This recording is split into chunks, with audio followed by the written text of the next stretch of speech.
And so you're going to be teaching me. And from day one, when we were like, what techniques do we need to learn? They went out and brought back to the class what we needed to learn. And so I just learned along with them. And it was wonderful. And so we collaborated with people in South Lake Union. We collaborated with people in biotech industry because we were all learning together. And so I couldn't say and couldn't be more proud of these guys that I got to learn along with them. So enjoy. So our journey is hunting mutations, exploring SNPs, human SNPs, for associations with wellness and disease. Alrighty, well, I know everybody's been sitting here for quite a while, so I hope you bear with us. But like Brian has said, we are working with the wellness and disease of human beings. So looking at diseases and potentials for how everybody's going to act in the future and where medicine is heading, we have to look for the treatments that people need to help assist with their disease. That leads us to a big question: is everybody going to work the same way when their disease becomes prevalent? So here's an example. We have a patient group with the same diagnosis. Say everybody has, I don't know, depression. Are they going to get the same treatment? Well, in today's society, they kind of do. And we go through trial and error with all that. But some of those are going to be very beneficial to that individual. And again, some are going to be very harmful or don't do anything at all for that person. There's always this gray area where the effect is kind of more or less beneficial, but again, it's not that goal point. So this is kind of where the personalized medicine comes in. We're shaping it to the individual based off of their DNA sequence or their genome. So we take, again, a group of individuals, from a population, and we test them for all the possible diseases. Well, you're going to get people who have the same disease, but you're going to be able to identify on their DNA sequence what the mutation is or what's wrong. And you can treat them accordingly. So some people are only going to respond to medicine A. Some people are only going to respond to medicine B. But as medicine progresses in this way, all these benefits are going to happen so you don't have to go through that trial error process. An example that I have is kind of fish oil. So who all takes fish oil supplements? Okay, so of course everybody's heard, okay, fish oil is good for your brain, it's good for your heart, like our happy little brain here. So, but is that really true that it's beneficial for all of us? This is kind of where wellness comes in versus illness. So again, we looked at a study where they looked at a population in Greenland of people of Inuit descent. All of these individuals had an allele for the omega-3 gene that was for the omega-3 processing gene that's going to make them better digest and better use that enzyme for their body.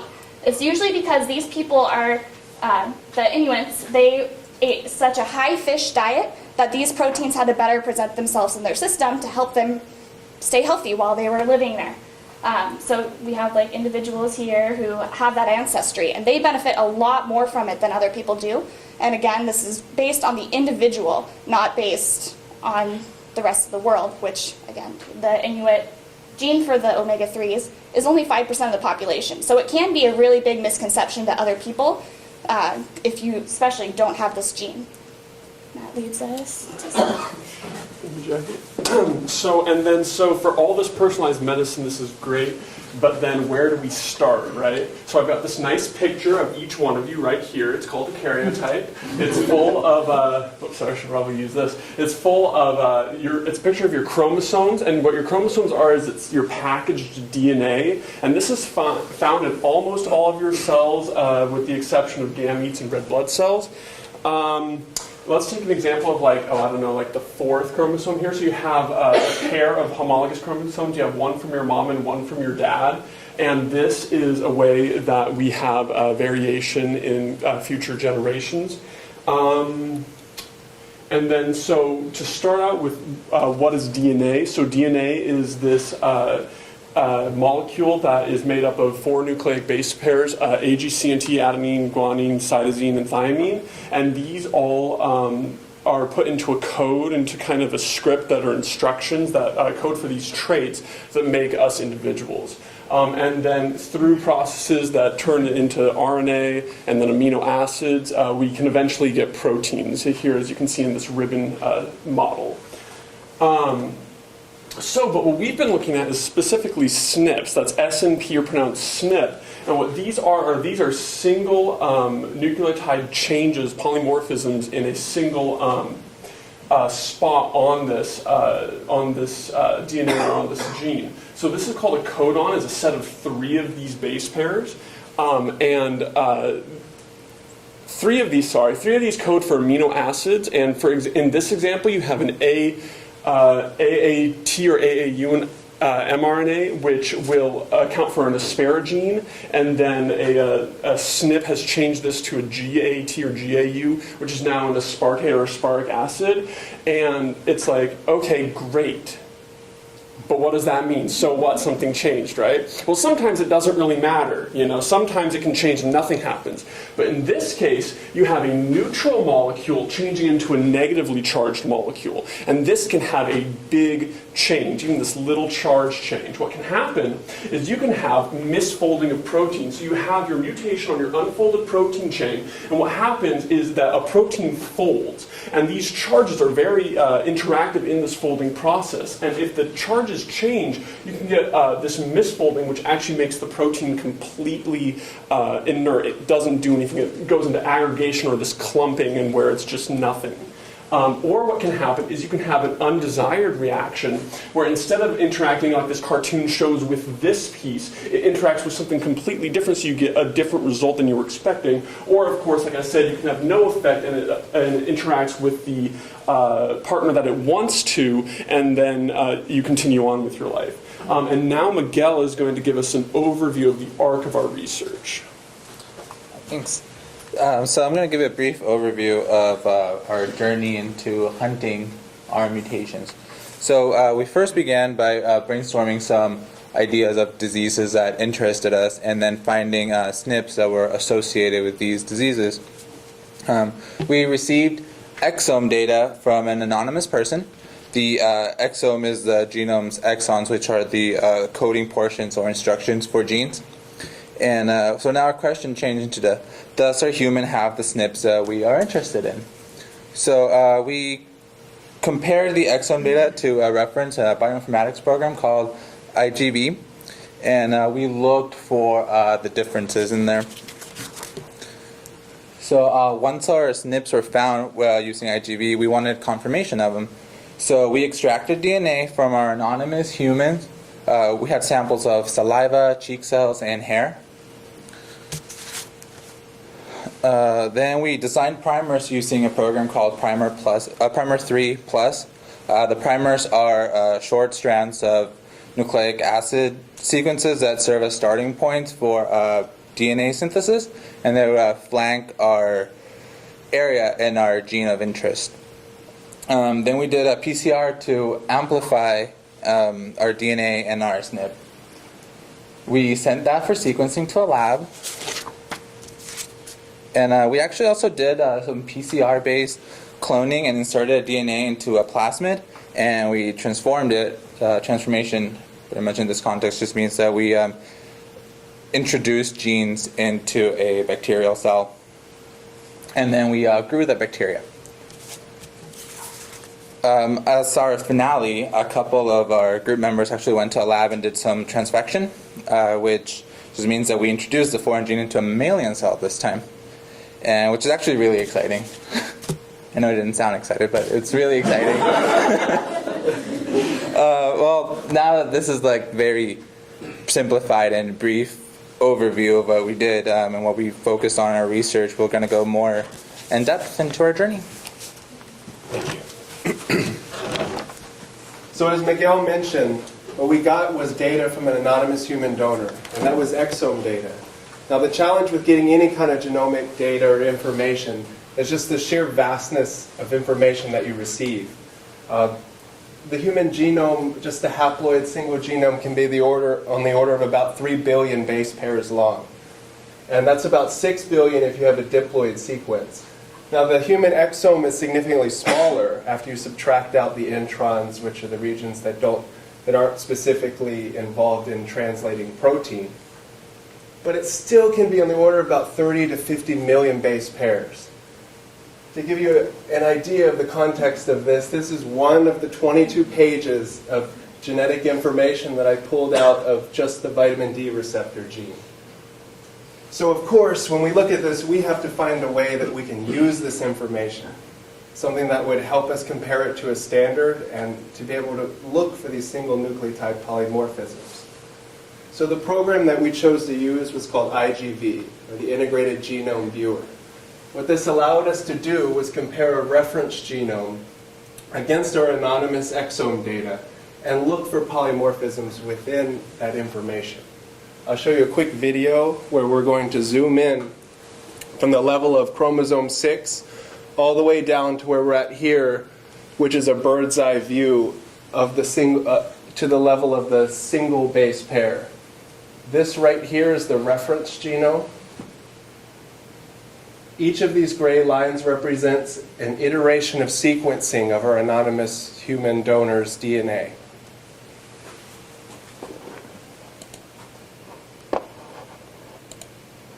So here what we're looking at is individual genes, and we're on chromosome 6. As we zoom in, we see these sequences, and we start to see these polymorphisms show up, which are the changes in single nucleotide bases compared to the standard. These right here are the one-letter abbreviations of the amino acids that each set of these 3 nitrogenous bases codes for, and these represent different reading frames. So what we did was we used this to look through our anonymous human donor's exome data and look for polymorphisms. For example, right here, we found that in every sequence of this data, our anonymous donor had a thymine in place of a cytosine. And so once we identified these SNPs, it was exciting. But then the next step was to design primers so we could actually verify that what we were seeing here was actually in the DNA. And that's what Brian will explain right now.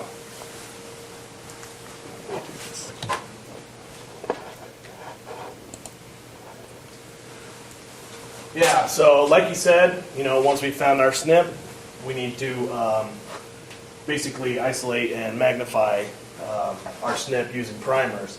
So we use Primer 3 to design our primers. And so basically our first step was weeding out and inserting our sequence here into Primer 3 so that we can begin to design our primers. So there's a couple ways to do this. You can use databases like GeneCard, but some of the problems we found was that the reference sequences weren't matching up with our reference genome and IGV.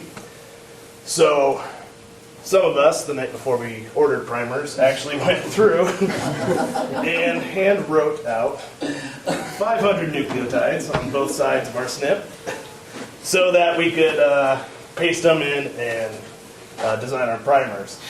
It wasn't until round 2 of ordering primers that we actually found out you can just right-click on the gene and hit copy sequence. So that was a fun learning experience. Now that we have our sequence in Primer 3, without choosing any targets or parameters, the easiest way to do it is to pick primers. So using like your control F function on any computer, the easiest way, because these are 14,000 at this location, 14,000 nucleotides you have to search through and find your specific SNP. So if you type your SNP with 4 to 5 preceding and trailing nucleotides, it'll just highlight it right there for you in orange.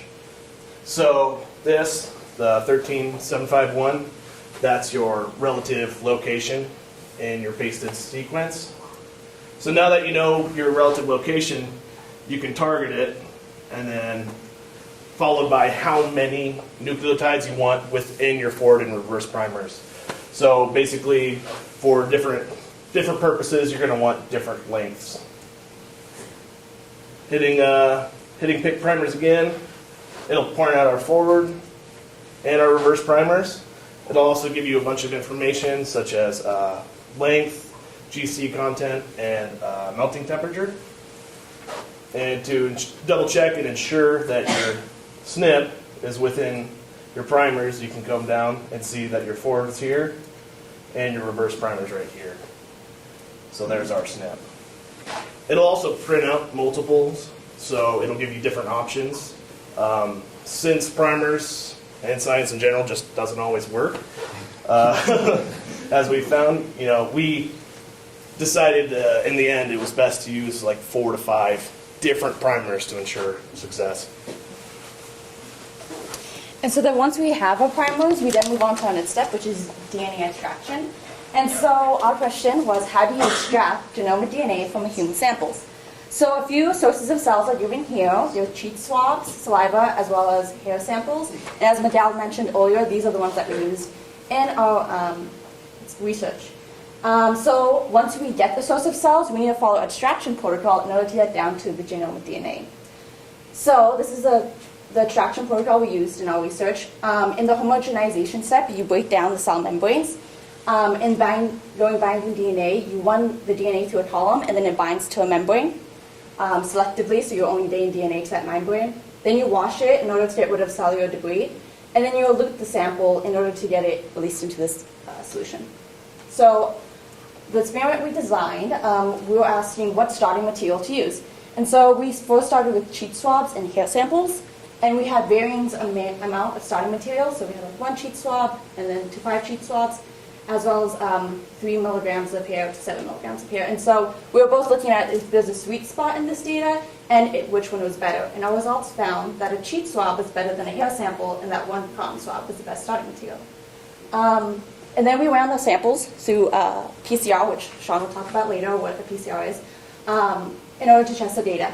So here we have a PCR. There's different wells, and we would load samples in each of these wells.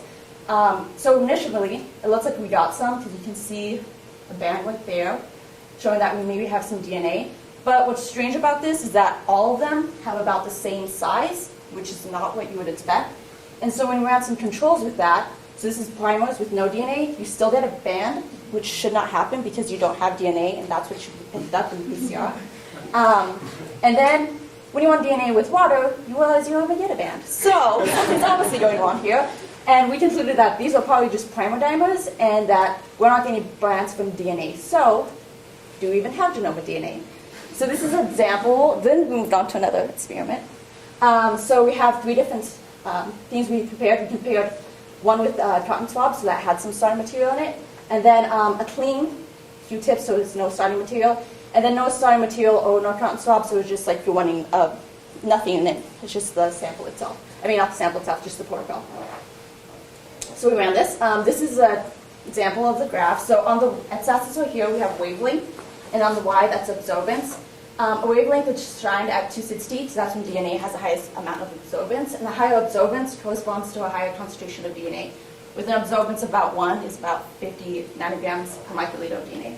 So based on our results, we saw that yes, we are getting concentrations for the cheek swabs, which is what we expect. But then we ran the clean Q-tip and nothing, and as you can see, this is not good at all. We have this actually even higher than something that should have starting material. These ones shouldn't even have a concentration; it should be down at 0. There's no DNA in it. But we are still getting higher concentrations in the 30s and 40s. So we went back to our extraction protocol, and we had a few goals in mind. So we wanted to have the most starting amount of cells. So we switched to saliva, because there's more cells in saliva than there is in cheek swabs. To break up the cells more, we added a second step over here for tough tissue samples. And then in order to get rid of the washer buffer, we centrifuged for longer. And the reason we thought the washer buffer might play a part in our results is because it had ethanol in it, which also has a concentration at the 260 range. So then we ran again through the nanodrop, which is graph readout over here. And we're still getting those readouts up in the 30s and 40s, which is what we would expect. And thankfully this time, now we can see that the starting materials are what you would expect down in the 0 to the 1 range, which based on this data, you would say that oxidation protocol would. To perform that, we ran it through, we ran the samples again on the PCR. And compared to what you saw earlier, now you're not seeing a band in the wells that don't have starting material, but you are only seeing those bands in 4, 5, 6, which have starting material, and this smearing is indicative of that. And number 7, again, no starting material, you're not seeing a band. And then through in wells 8, 9, and 10, when you have more starting material, you see a brighter band than in the other ones. So this confirmed that we did have, finally we got genomic DNA, and then we moved on to PCR. So what is PCR? PCR is what I like to think of as our oven. We take our DNA as our dough, and we're going to bake it, and we're going to make some cookies later. What we start with is DNA. DNA comes in 2 strands. We heat it up, we make a DNA step. It gives us 1 strand to work with. Our primers are our targets, and they're going to sit down on that strand. And then we're going to have enzyme later called TAC come in. And TAC will be responsible for making a copy. Once the primer sits down on the strand, TAC will make a copy, or complement copy of that strand. That's what I like to call an amplicon. That was our goal to make with primers. So these were our first steps before we found out we didn't actually have proper DNA. We had these primer-dimer bands. The primers would come in and sit next to each other, and I was personally very disappointed because I was like, oh, I thought it was going to work the first time. I don't know what I was doing. One of the things we did also wanted to check, because most of our primers were homemade, we wanted to make sure our primers were working. So we actually used primers that were designed for Alzheimer's experiment that had been proven to work. So we were like, hey, we'll use these kinds as standard. They also didn't work. We had primer-dimer bands, and we didn't have any DNA. So we went back to the drawing board, and we're like, okay, it's our DNA. We worked through several steps, and we got our DNA again. So we took that new DNA from our new protocol, and we ran it with our primers again, and we're still getting very faint primer-dimer lines and our DNA bands, but we're not getting a really bright band that we want. That's going to be our amplicon. So we went back to the drawing board one more time. We thought maybe it's our recipe. Maybe we don't have the right dough. We didn't put enough baking soda in. We're missing something. So originally, this was our original one. We did some research. We did a lot of brainstorming. Is our DNA tangled up? Is it not wanting to come apart? Is there a possibility that our TAC enzymes may be degraded and not working as it should be? So we came up with 2 new recipes. This is our modified one with the original TAC. We also added DSMO, which just helps untangle DNA. We changed some concentrations and just tried to get some stuff to work better. And then we also used a different TAC enzyme that we've known works because it might have worked in somebody else's lab, like Christina's. So we run this experiment. This is just DNA with TAC, and some primers in it, and we ran with our TAC and our different TAC. And the new one, our TAC gave us nothing. So we're like, oh, well, that explains a lot. And the new TAC showed us the bands. We're like, okay, we're on to something. We finally have something that is telling us why this isn't working. We finally got it. We brought it back. We took in our class primers. We took in our reference primers. And we managed to get these great-looking amplicon bands popping up. Finally, 11 experiments in, running through all these PCRs. We got it. And you should have seen Brian. I didn't see it, but I imagine he jumped 10 feet tall. He left me the most enthusiastic voicemail. I was like, it worked! And I'm like, yeah, it did work. So this opened up everything for us. Before that, it looked very gloomy. We were having issues where almost everything seemed to go wrong. But once we saw these bands, we were ready to go on to the next step. Cloning, sequencing, transfection, and understanding more about our disease. So once we were able to isolate our DNA using purification, we were able to send it off for sequencing. So sequencing is a similar process to PCR involving the polymerase extension of the desired fragment you want. But the difference is we have to stop this at a certain point to determine the chain terminating nucleotides, which make up the sequence of the DNA. And to do this, we add a dideoxynucleotide, or DDNTP, and we send it off to we actually sent this off to a local company called GeneWiz, and what they do is they add a specific fluorescent dyes for each nucleotide once we've determined to identify these chain terminating nucleotides. And then they're ordered by size in this base call diagram. And this was a long and intensive process back when Frederick Sanger developed it in 1977, but nowadays we are able to do this and receive our results within about 7 hours. We actually received these results yesterday morning. And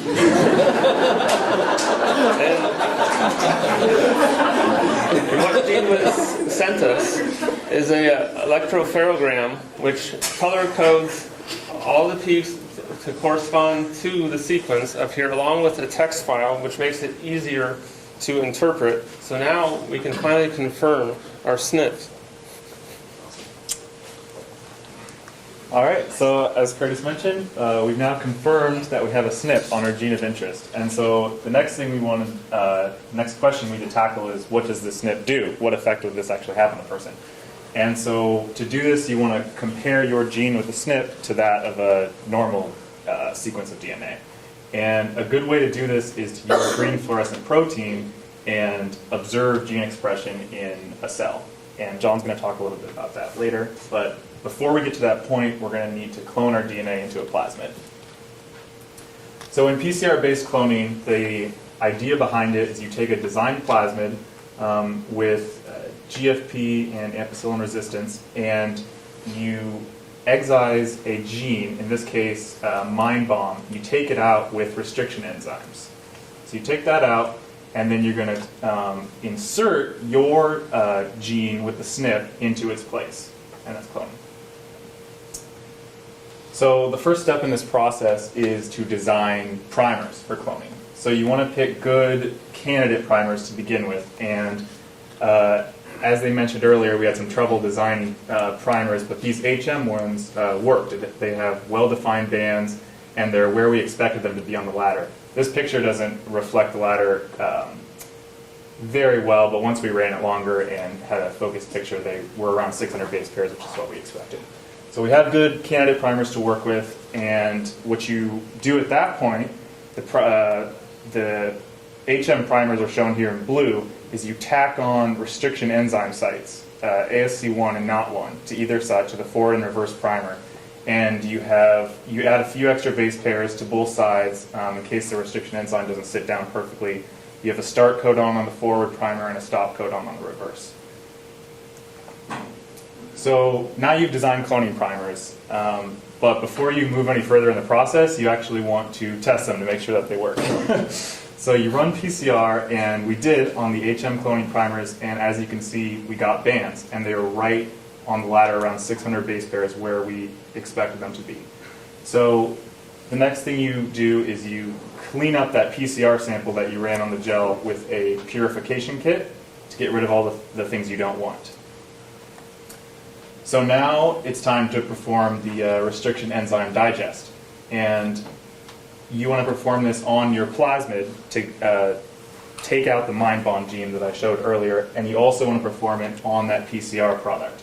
And what happens is the restriction enzymes, ASC1 and NOT1, will sit down on those sites that you designed in your cloning primer and cut at sort of a jagged angle and leave you with these sticky ends, they're called.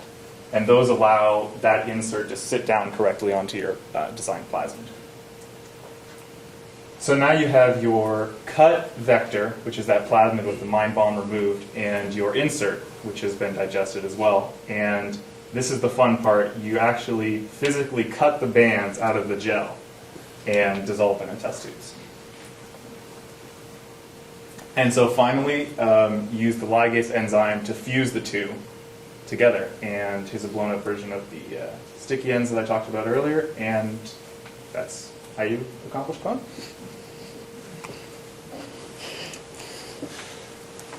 And once we have our plasmid, we have to clone it and replicate it through transformation. So we insert it into bacteria because they're able to replicate and reproduce a lot faster than other organisms. And we add it to an antibiotic plate, but we have to make sure that there's an antibiotic resistant gene on our plasmid, otherwise we will see no results. So here are our cloning plates that we set up. And then these are our results. We had 2 negative controls, a positive control, and 3 experimental controls. So in comparing the positive controls to the negative controls, the positive control is just a normal, confident bacterial plasmid, and we received a blanket of bacterial growth. When compared to the negative control, which was a ligated vector without removing the mind-bound gene, and we received little to only a couple of colonies here and there. And then to compare the negative control to our SNPs, we actually received a lot of growth here and a lot of individual colonies, which is exactly what we need for extraction. So to extract this, we scrape an individual colony off the plate and insert it into a nutrient broth, and after a little bit, to give it more nutrients, and after a little bit we harvest the cells by sending them through a centrifuge to get the cells all gathered at the bottom of the tube and remove the supernate and add a protease to get the lysed cells containing our plasmid at the bottom. And then we wash and elute that lysate so we can perform transfection. All right. So transfection is the process of actually taking a piece of DNA, whether it's a gene or a part of a gene, and actually physically putting it into a cell. You can even see in this little cool cartoon that here's the target cell right here, this big old guy. And then here's our, it's basically just a sack of lipids, right? But inside, you've got DNA, and it's coming in there, they're fusing. And that is what transfection is. So the process of it is actually just really cool. Starts with this. We have, so normally lipids make up your cellular membranes, and they're a little bit negatively charged. So what happens is we have these positively charged right here. These guys, the black, they're all cationic, which means they're positively charged, and DNA is negatively charged. So there's a little bit of an attraction there. Okay? Then we actually put it up against the, and now these red guys are actually the membrane itself of the target that we're trying to go into. Now they're a little bit negatively charged, so they'll bind right here, and then they'll start to become buddies. They intermingle a little bit, right? And then voila, right? We have insertion. Okay, and then so we actually did I miss a slide? Hang on. Oh, okay. So we had the opportunity to go down to South Lake Union Labs and work with Dr. Jason Burt. He actually worked with us on transfection, and we got to kind of see how it all works and work it and do it. So here's our setup, and we've got our buffer and our pipette tips and all that kind of cool stuff. And then these are actual mammalian cell media, right? So got all that in there, and then. So the thing is, the thing about transfection is, what are we looking for? So the first thing we're looking for is whether or not there's actually a protein, right? We're doing this to see if that gene will grow what we think it's going to grow, right? Then we're also looking to see, does that protein, does it localize somewhere? Does it go to a specific place? And also we look to see if it interacts with other proteins sometimes. It just depends on the application that you're trying to accomplish. And then also, what are the functional consequences? These are all the things that we look for when you're doing transfection. It's kind of the final step, really, in everything we're doing. So Scott mentioned before about GFP. GFP actually is a really cool protein. It comes from a jellyfish, and so under UV light, it will grow. It will shine green. So if you think about it for a second, it kind of makes sense, right? You're growing all this stuff underneath a microscope. How are you going to see it? How are you going to So this gives us an opportunity to actually see where it is. And so here is the actual results of the transfection, the transfected DNA that we did that day. And so these are actually you've got your negative control, you got your localized to a nucleus, you've got your membrane, localized to cytoplasm. All of these this is just regular daylight, basically, right? But underneath the black light or UV light, excuse me, this is what we get. So in this case. Thank you. So in this case, negative control, obviously we want nothing, so this was good news. And then localized to the nucleus. You can tell that these are localized to the nucleus because they're really spherical. If you're able to get in just a little bit closer, you can see these are really spherical. Now, but these guys, they're localized to the membrane. You can just see how, like right here, if you can zoom in. It's they're kind of rounded, but they're hollow, right? So they're going to be more towards the membrane. And then these guys right here, these are happen to be proteins that are more so localized to the cytoplasm. And how we know that is because how they're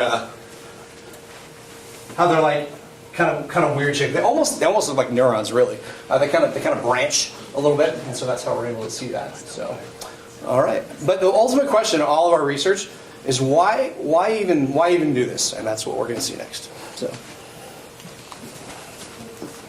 All right, so then one of the big questions is that we can do all this experimenting and it can all be fun, but then we also want to have an idea in mind of where to take this because this has a massive implication for personal health. So we all in groups chose diseases or wellnesses. I think we chose 3 diseases and a wellness to study. So the group that I was in studied FOP, or fibrodysplasia ossificans progressiva. And now this disease is a completely genetic disease that causes the ossification of muscles, so it pretty much turns you to bone slowly over your lifetime. It's actually pretty scary. It's what got me interested in the disease. But what happens is at position 206, you have a single nucleotide polymorphism, just one change, that turns an arginine into a histidine, and this happens. So it's real easy to do that. So this causes extensive growth. So what happens is that this point mutation changes this bone-growing activin A type 1 protein.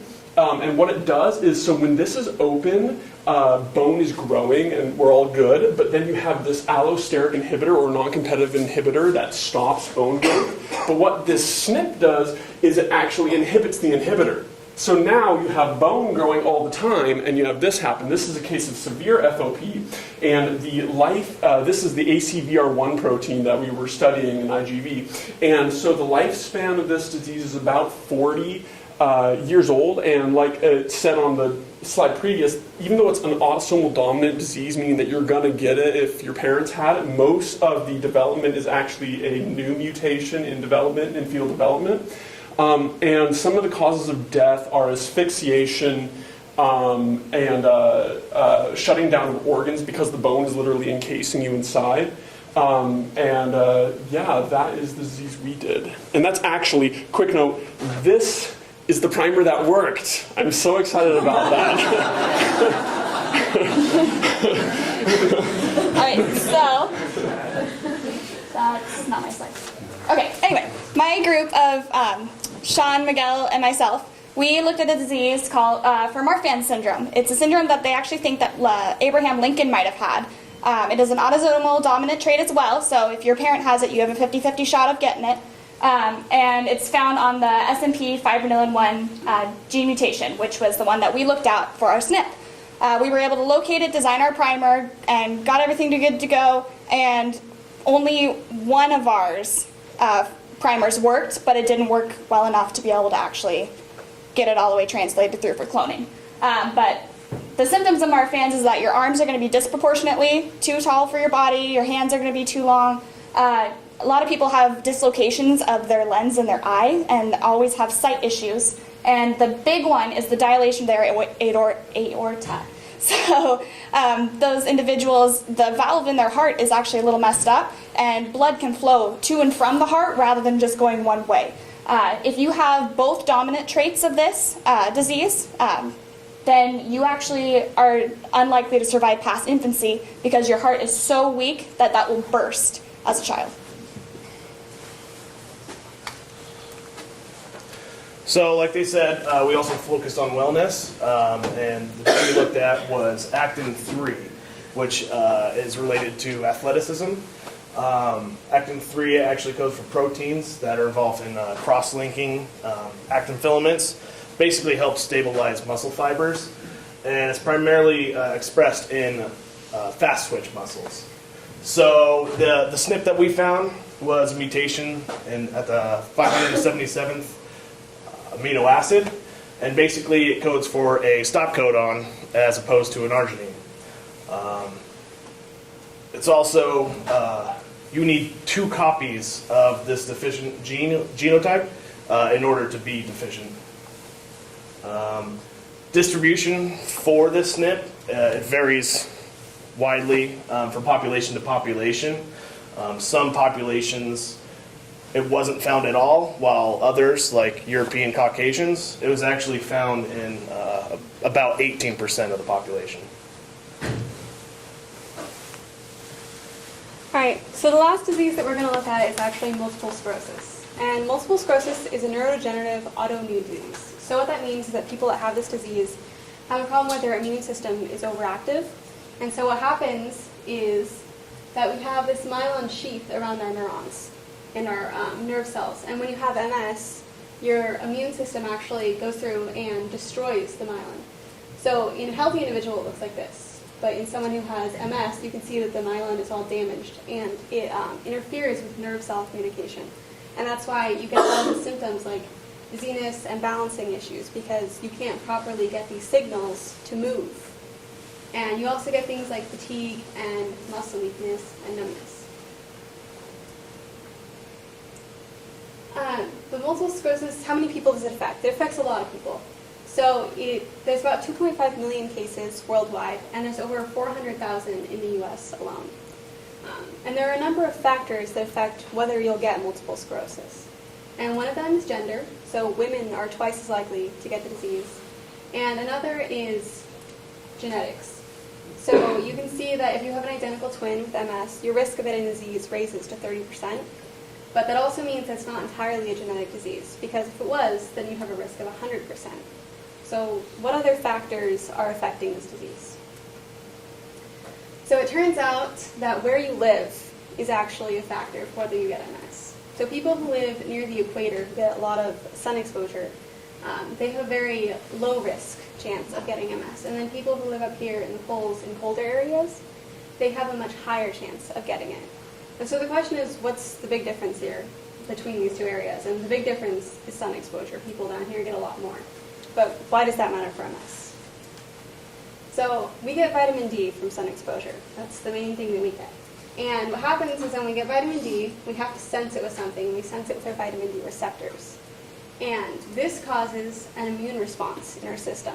And so when we get lots of vitamin D and our vitamin D receptors functioning properly, then we get these changes where our overall immune system is dampened. So we get a lot less inflammatory proteins and a lot more anti-inflammatory proteins. And so this is really important for people with MS because it is an autoimmune disease, which means that their immune system is overactive. And so a mutation in this vitamin D receptor could be causing their overactive immune system, or at least contributing to it. And so our group looked at a SNP in the vitamin D receptor called APA1. And that SNP is thought to somehow compromise the vitamin D receptor and mutate it so it doesn't function properly. I'm going to let Justin talk a little more about that. Thank you. Okay, so as Caitlin mentioned, MS is a complex disease influenced by the interplay of both environmental and genetic factors. And this complexity makes it highly unlikely that we'll ever find one signal treatment that will work the same for every patient.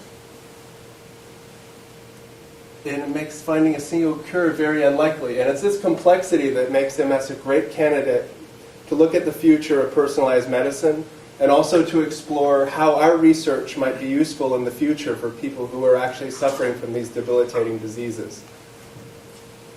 So how could we use this to actually help someone? Well, we could use a program, as we did, like IGV, to look through someone's genome and identify possible SNPs that have been associated with an increased risk of developing something like MS. Here's the APA1 gene that Caitlin mentioned, which it influences the functionality of the vitamin D receptor. The next step would be to extract, amplify, and then sequence that to make sure that the individual actually had that polymorphism. Once we have that information, we could use it to better help someone and also to help prevent the development of the disease. We could take that genetic information, what we find out about their individual genetic makeup, and couple that with information about their environment, their geography, and create a composite risk profile. Physicians and researchers could then use that to offer tailored advice. Maybe the best place to live. If you have a problem sensing vitamin D, maybe Washington's not the place for you to live. You could counsel on risk. They they could recommend supplementation, and further down the line there's even the possibility of gene editing to remove that SNP and restore the functionality of that vitamin D receptor. Now, there's a lot of promise there, but with any new technology, it's definitely important to discuss and understand the ethical considerations before we would move forward with implementing anything like this into our culture. While there's a lot of hope in what personalized medicine offers, as Justin mentioned, there are ethical concerns that we need to consider. Who has access to this information? Can an employer see that you have a risk factor for something like Alzheimer's disease or MS and fire you because of it? Can an insurance company get access to this information and prevent you from getting life insurance or health insurance? The Genetic Information Non-Disclosure Act states that insurers and employers cannot discriminate on the basis of genetic information. However, this does not pertain to long-term disability, health, or life insurance, or stigmatization. There's also the issue of counseling. How do you counsel a patient that has a known risk factor for a disease such as Alzheimer's or MS? Does this mean they're going to get the disease? Not necessarily. They just have a higher risk of developing this. So as a genetic counselor or a doctor, we need to find ways on how to counsel our patients and take preventative measures. When it comes to editing genes, where do we stop? When we have the technology to completely change really any gene you have, will we start to change trivial genetic traits such as height or eye color? Where do we draw that line? There's also the issue of performing selective abortions based on these trivial genetic traits or predispositions to these disorders such as Alzheimer's, Huntington's, or MS. When it's something that is not determinant, do you abort these kind of pregnancies? We already perform amniocentesis to screen for major chromosomal abnormalities, and it's culturally pretty acceptable to abort these kinds of pregnancies. But in this situation, when it isn't determinate, we have to decide what is acceptable. In the future, we can use induced pluripotent stem cells to study diseases such as MS. We could actually take adult skin cells from MS patients that have the SNPs we're interested in and reprogram them back to a pluripotent state.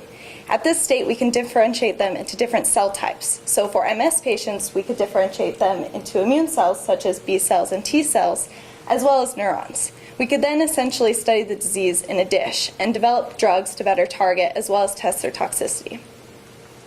We'd now like to take a minute to acknowledge the people that really made our research possible. So, first of all, we definitely need to acknowledge and thank Dr. Brian White. Oh my gosh. Without his mentorship, his support, and his encouragement along the way, we would have never gotten this far. Every time we hit a particular snag in this, or in the case of the PCR, 11 snags, his enthusiasm really got us through. He kept telling us, guys, I know it's hard, but it's going to work.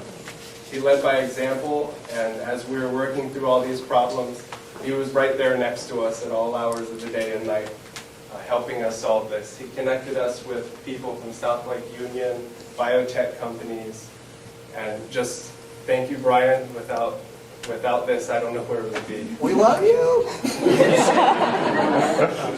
Also, we want to thank Dr. Jason Burt. He's busy right now at work saving the world, but if he's watching this video, then thank you. We love you. Hugs. I'm going to give you a hug later, okay? Seriously, your mentorship was really, really, really huge. So very helpful. And also, I want to thank Dr. Christina Hillsland, because your tack was way better than what I thought. Is she not here? She's not here. Yeah, that's cool. So she's gonna what? Okay, so yeah, her tack was the better tack and was more expensive. So we love her. So thanks for putting us. So I also want to thank Colin and everyone's working the Hillsland Lab for putting up with us, helping us through the process, because we started off no idea what we were doing, but we managed to get there in the end, and that's a big support. And everyone else at SLU, including Nathan Camp, and who else do we have? Nicole, Andrew, Chris. Yeah, we had tons of people helping us, and we couldn't have made it possible without any one of them. So thanks. Thanks so much. Do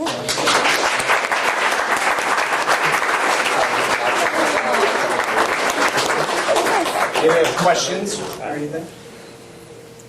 Direct them all to him or Brian. Which I do. I knew you'd have one, Alaren. I was waiting. Yeah.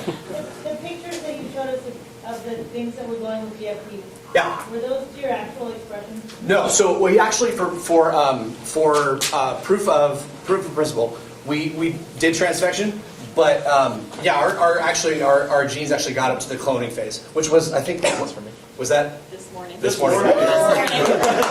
Which is amazing. So yeah, It's amazing. so we were able to do it, but our genes, we had to use genes that they were working on at South Lake Union Labs. So, Okay, which was kind of cool because you transfecting- get to see the different locales. What's that? Right, you were transfecting in their GFP model. Yeah. Yeah. Yeah. That's right. That's right.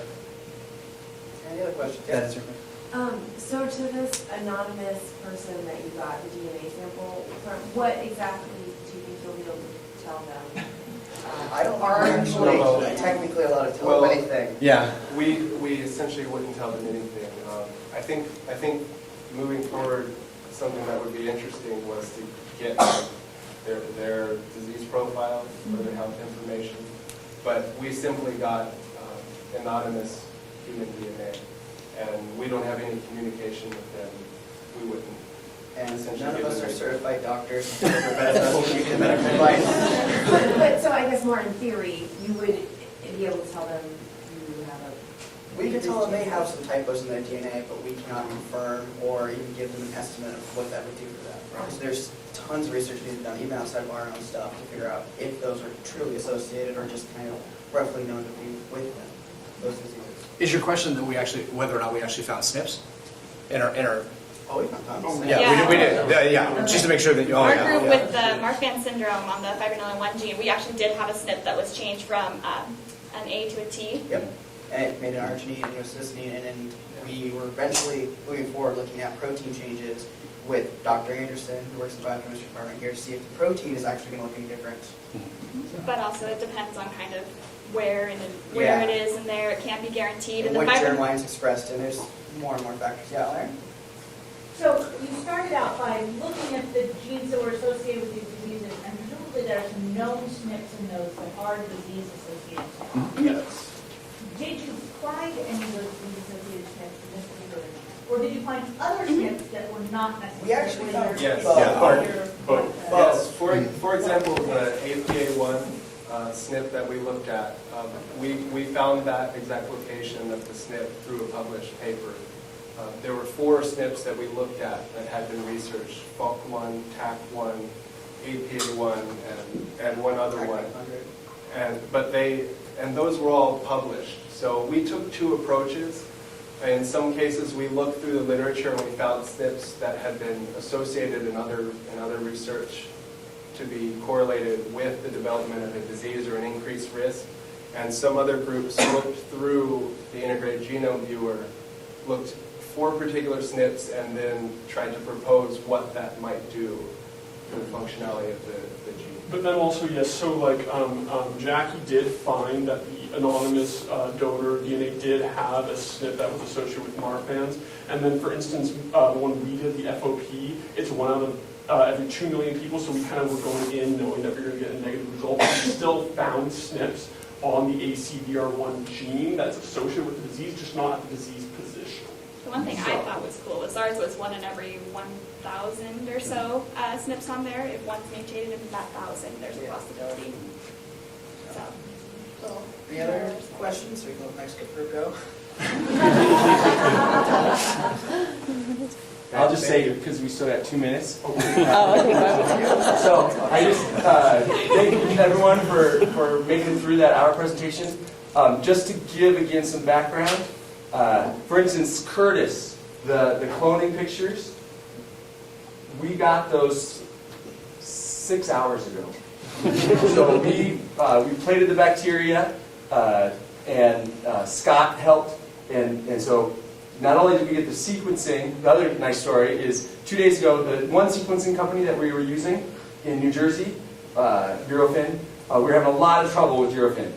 And so we found out, it was Curtis that found out that there was this GeneWiz company in South Lake Union. And they give a 7-hour turnaround.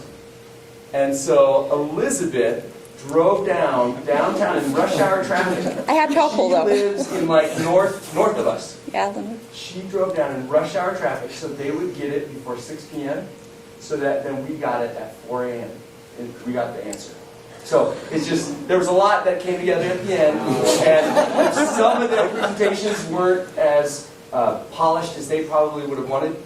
It was just because they didn't get the data until a little bit ago. Yeah.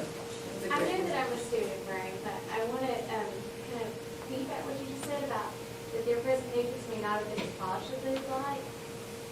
This is my opinion, but wow, I wish that this would have been earlier for more people to have seen this presentation. This was phenomenal. Thank you. Thank you. Actually, you guys should commend it. This was great. It's one of many phenomenal presentations today. We're continuing the trend. I agree. Yes. Yes. Continuing the trend. This was great. You should be very proud of yourself. Thank you. Thank you very much. Although, don't learn from Brian's example with that 4 and 1. But other thing we'll end with, or actually, yeah, I'll be quiet. Coffee and I'll have a story. But they all knew, I predicted to them, and actually based on other investigative biologies, I said at the beginning of November, we will probably get the data the night before, and there's always a battle internally. Is do you stop getting the data and just work on your presentation? Or do you push to the very end, knowing that you might stay up all night and have nothing to show for it? And that's always a battle. And we just got lucky.